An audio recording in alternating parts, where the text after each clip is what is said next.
Сәлем достар, мен арнама қош келдіңіздер. Мен бұл видеоны ютубқа салайын деп жатқан себебім менің менен бір сұраған видеоны қалай ютубқа саласың, галереяда сақталған дегенді қазір көрсететін боламын.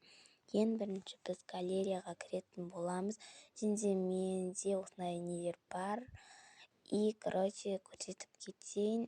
И біз қазір мысалға мен түсірген видеоларым сақталған. Мына жерде мысалы мынандай видеоларым, мынандай ойбай бісміллә. И мен мынандай видео салдым, бағана түсірдім. Сосын и енді осы видеоны біз қалай салатынымызды сіздерге көрсететін боламын.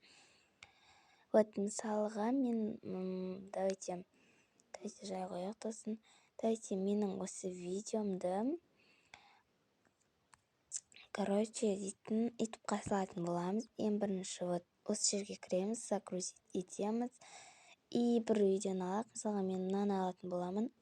И далее басасыздар. И давайте шықтым. И далее басамыз. И мына видео не для детей дегенді басасыңдар.